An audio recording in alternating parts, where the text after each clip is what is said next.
Vamos a presentar el sexto y último tema de la asignatura que corresponde al análisis de impactos. En esta ocasión, el análisis de impactos está considerando tres: el impacto ambiental, el económico y el social. Aparte de eso, también vamos a agregar a la entrega un resumen ejecutivo. La entrega de esta última parte del proyecto es igual que las anteriores, en el sentido de que contiene portada, índice de contenido, el fundamento teórico, desarrollo, conclusión y bibliografía. Vamos a comenzar con el impacto ambiental. Para el impacto ambiental vamos a utilizar una matriz que en su momento se utilizó para determinar los aspectos e impactos ambientales de acuerdo a la norma ISO 14000 para el instituto. Entonces, esta tabla ya está llena para el instituto. Ustedes van a tener que llenar esta tabla de acuerdo al proyecto que están desarrollando. La tabla es muy grande, pero en el caso de ustedes únicamente van a llenar hasta la columna P, es decir, la determinación del impacto en la sección de consecuencias de la afectación. Lo que vamos a hacer es identificar los procesos o subprocesos del proyecto que están desarrollando. Si su proyecto es muy pequeño, puede que la columna A y B puedan quedar en una única columna. Entonces vamos a poner aquí cuál es el proceso y el subproceso de la actividad y vamos a poner los aspectos ambientales. Los aspectos ambientales es aquello que de lo que estamos haciendo uso y que puede afectar al medio ambiente. Entonces, por ejemplo, en el instituto, en las actividades administrativas, estamos utilizando papel y el papel puede que entre en dos categorías, como consumo o como generación. Entonces, en el caso del papel, lo que estamos haciendo es consumiéndolo. Por lo tanto, vamos a poner una crucita en consumo. Y si se fijan en la parte superior, una vez que yo ya tengo completa la identificación como consumo, me dice ¿qué estoy afectando? El papel, al utilizarlo, lo que estoy afectando no es el aire, el agua, el suelo, la flora o la fauna. Lo que estoy afectando son los recursos naturales. Y es por eso que pongo una crucita en recursos naturales. Y la consecuencia de la afectación con el consumo de papel no es un daño a la salud, no es una consecuencia a la comunidad ni a las plagas. Lo que estoy generando es consumismo valga la redundancia, con el consumo de papel. Segundo aspecto, por ejemplo, aquí para el instituto es la energía eléctrica. ¿Qué estoy haciendo con la energía eléctrica? Consumiéndola, no la genero. Igual afecto a los recursos naturales y estoy provocando consumismo. Con los residuos es un poco diferente porque los residuos no los consumo. Eso lo que está pasando con los residuos es que los estoy generando. Puedo tener residuos orgánicos e inorgánicos. En el caso de las actividades administrativas, estoy generando residuos inorgánicos. Es un tipo de residuo que estoy generando. Aquí estaría afectando al suelo y la afectación que estaría teniendo sería a la comunidad. Pero también puedo generar residuos como tóner y hardware, que estos no los mezclamos en los otros tipos de residuos inorgánicos que se separan porque son residuos de manejo especial. Entonces, estos estoy generando residuos, pero son de manejo especial. ¿Por qué de manejo especial? Porque yo si utilizo un tóner o si tengo un equipo de cómputo que ya no me está funcionando, una impresora, etcétera, no los voy a tirar directamente al cesto de basura para que se mezclen con el resto de los residuos, sino que esos se separan porque tienen un tratamiento especial post-utilización. Entonces, por eso es que se le llaman residuos de manejo especial. Ahora, por ejemplo, también aquí tenemos el uso de sanitarios, y en el uso de sanitarios los aspectos ambientales son agua, papel, productos químicos, aguas residuales, residuos, etc. Y entonces aquí también ya hacemos la identificación de esos aspectos ambientales y completamos hasta que hayamos identificado todas las posibles afectaciones que puede haber en todas las actividades que estamos desarrollando por el proyecto que estamos desarrollando. Estas actividades nuevamente van a estar en concordancia con el proyecto que estamos realizando y lo vamos a subdividir en tantas áreas o actividades que hagamos como actividades o procesos tenga nuestro proyecto. Entonces llenamos únicamente hasta la tabla, hasta la columna P. Lo que podemos hacer es bien dos cosas. Podemos hacer una impresión de pantalla y pegarla en nuestro documento de Word, o bien podemos poner un objeto como vínculo para que nosotros podamos abrir o para que se pueda abrir para revisar este documento en Excel. Hay que asegurarse, si se pega como un objeto, que abra ese documento, porque en muchas ocasiones pegamos objetos y estos no abren. Bien, nos vamos a la siguiente parte del estudio, que sería el estudio de impactos. En el estudio de impactos lo que vamos a hacer es agregar 5 indicadores, 3 de impacto social y 2 de impacto económico. En cuanto a los indicadores sociales, el primero es la creación de empleos totales. En este primer indicador simplemente vamos a poner cuántos empleos se están generando por la apertura del proyecto. Si ustedes hicieron alguna modificación en el estudio económico financiero y se dieron cuenta que en el estudio técnico pusieron mucho personal y en el estudio económico lo disminuyeron, hay que poner cuál es la cantidad real que se va a contratar o cuál es la cantidad total de empleos que se van a generar derivados del proyecto. Y con eso estaríamos completando el primer indicador, mencionando el número de empleos que se están generando. Segundo indicador, costo por empleo generado. Este es muy sencillo, simplemente lo que tenemos que hacer es identificar en el estudio económico financiero la inversión total que requerimos y la vamos a dividir entre el número de empleos que estamos generando y que se utilizaron en el indicador 1. Y aquí les voy a mostrar un ejemplo del gimnasio. Entonces, en el gimnasio ellos están generando 5 nuevos empleos y su inversión total para el proyecto es de 543,780,35 centavos. El costo por empleo generado son 543,780,85 entre 5. Quiere decir que cada empleo que estoy generando me está costando 108,765 pesos con 17 centavos. Este es importante obtenerlo porque me da una métrica en comparación con proyectos similares de cuánto nos está costando cada proyecto.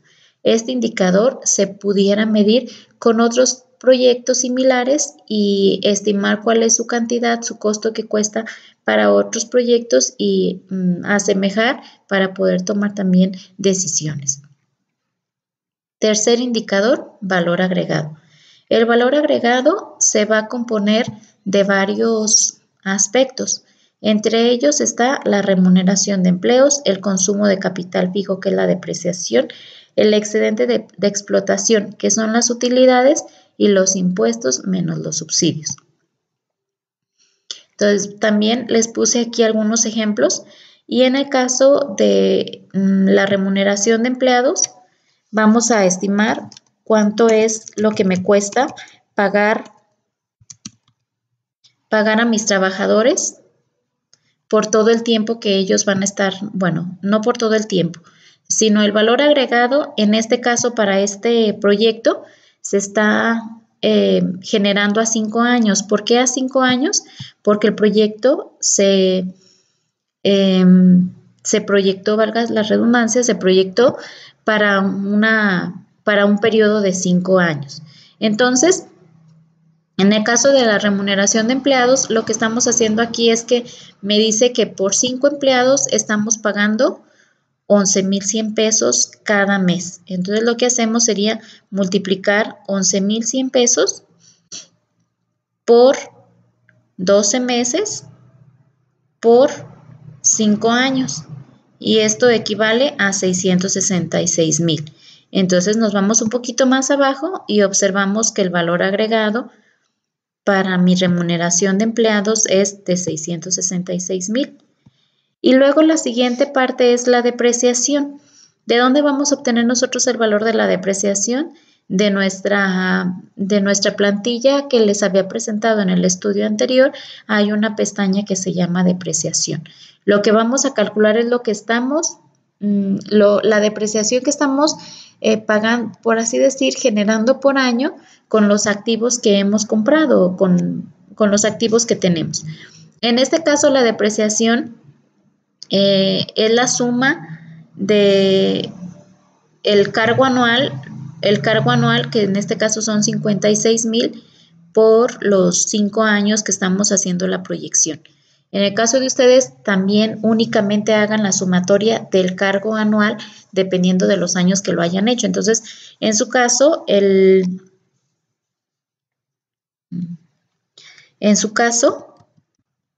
el valor de la depreciación va a estar en relación a lo que ustedes están al cargo por depreciación que tienen con los activos que tienen.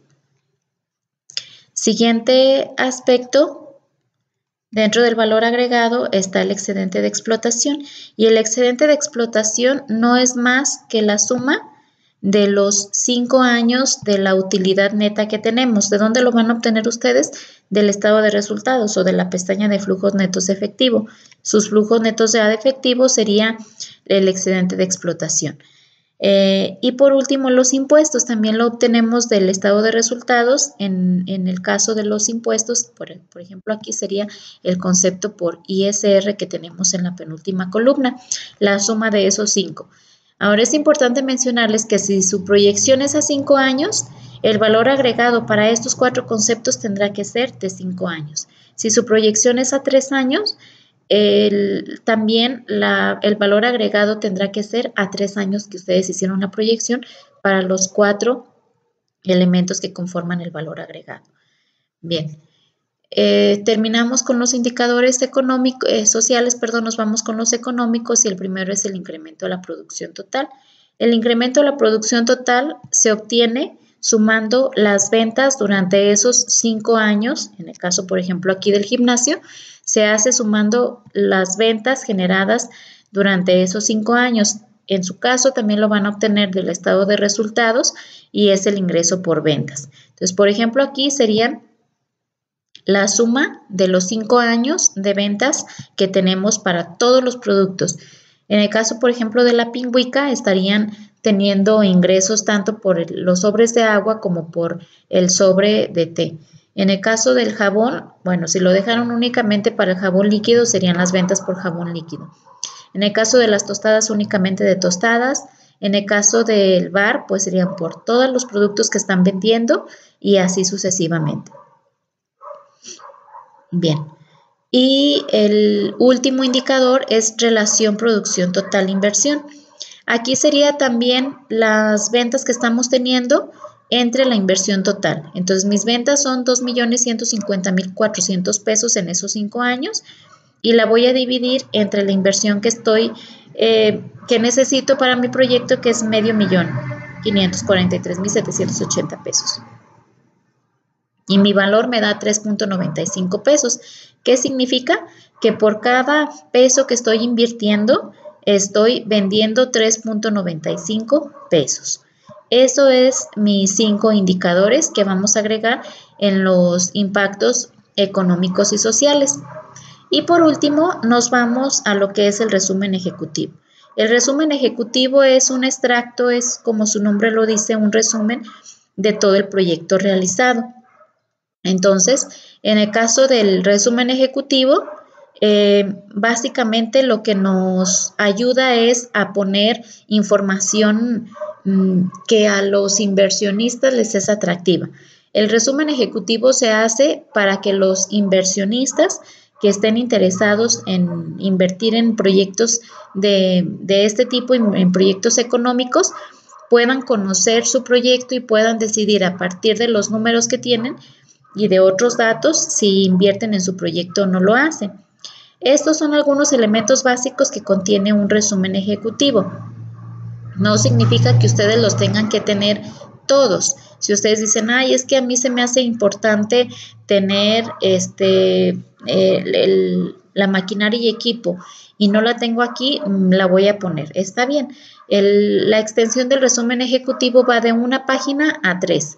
Una página a mí se me hace muy pequeñita, entonces yo sí sugiero que se vayan sobre las 3 páginas. Y estos son los datos que les digo que debe de contener o que pudiera contener el resumen ejecutivo. Las primeras 4 características, esas sí creo que es importante que ustedes las mencionen. Es decir, de qué se trata el proyecto, qué es lo que van a vender. Y hacer una descripción de los productos o servicios que van a ofrecer. Y estos 2 puntos últimos que les menciono que es importante que agreguen, hablan de las características diferenciadoras y de sus ventajas competitivas, por lo tanto también es importante agregarlos. También vienen información sobre las estrategias, el equipo de trabajo. Ojo, en el equipo de trabajo se refiere a los nombres, pero a las características de las personas que van a apoyar en el proyecto. No tanto el equipo está conformado por Lucelena, Pablo, Mariana y Armando y Raudel. No, sino que se refiere a las características de su equipo de trabajo. Lucelena tiene una experiencia de 4 años trabajando en el ramo en industrias similares. Tiene ventaja porque ha conocido diferentes proveedores, etcétera, etcétera. Entonces, se trata más bien de las características del equipo de trabajo, no tanto los integrantes como únicamente su nombre. También nos pide la inversión, la rentabilidad del proyecto. Aquí en la rentabilidad del proyecto generalmente utilizamos los indicadores del BPN y de la TIR, son algunos de los más comúnmente utilizados. Los impactos económicos, social del proyecto y las conclusiones del mismo. Y bueno, esto se presenta al final del estudio y con eso terminamos lo que es la entrega de esta última parte del proyecto.